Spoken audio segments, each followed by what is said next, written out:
Bonjour, c'est T-Bubble pour BestKicker et aujourd'hui je suis avec Alex pour encore une user review, un petit tournoi sur encore un PokerStars.fr et aujourd'hui c'est un tournoi à 10 euros, le Daily French Key. Si tu peux nous parler un peu de ce tournoi, Alex?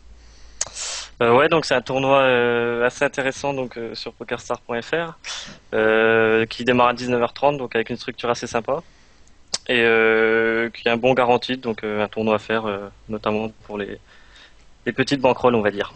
Un tournoi avec un garantie de 5000 si je me trompe pas, 5000 euros. Ouais, tout à fait, c'est ça. Donc ça fait quoi dans 500, 700 joueurs? Ouais, il y avait 750 joueurs celui-ci, ouais c'est à peu près la moyenne hein, je pense. Donc 700, Bon. 800 joueurs carrément, donc c'est pas Ouais, mal. ouais, ouais.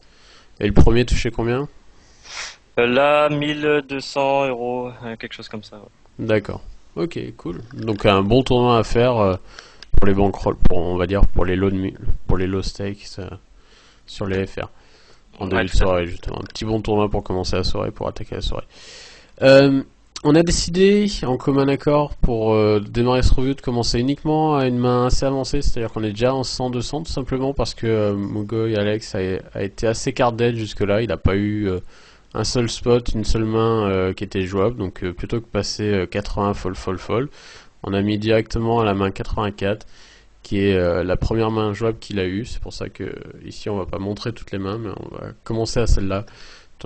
Honnêtement, il n'y avait pas beaucoup d'intérêt à montrer les 83 folds qu'il a fait avant ça. Enfin 80 exactement. Mais... D'accord avec ça? Ça roule, on y va. On est parti. Donc première main jouable que t'es short stack, t'as moins de 10 blindes. Tu piques enfin une main, il y a un raise early, un min raise early d'un gros stack. Ici, est-ce que tu penses que ce push est jouable ou plutôt Alors dans, on voit que t'as j'ai push, mais pourquoi? Vas-y. Alors j'ai poussé déjà parce que j'avais un read sur vilain dans le sens où il relançait super large, je crois qu'il jouait comme chose comme 29-26 ou un truc comme ça. Donc le minres pour moi indique pas spécialement de la force. Déjà d'une, TG. Et donc c'est pour ça que j'ai choisi de push. Puis le fait aussi que j'étais un peu cardide, je pense que j'ai vu la première main entre guillemets à peu près bonne. Ouais, c'est surtout ça plutôt. Je pense que ici c'est un push qui se fait parce qu'on a été très gardé jusque-là et que on a la première main jouable. On a une image de Nit qui est due à ce card deed quand même parce qu'il faut rappeler qu'on a été à la table avec ce vilain pratiquement depuis le début, si je me souviens bien. Il a effectivement un raise pas mal, il a un gros stack, il a une range de raise min-raise UTG qui est assez large, beaucoup plus large qu'une range normale de min-raise UTG. C'est pour ça qu'ici on peut push cette main. De toute façon on a moins de 10 blindes, un bel as, on n'a pas le choix, faut y aller. Donc en l'occurrence il fold, ce qui est un des meilleurs outcomes qu'on peut avoir.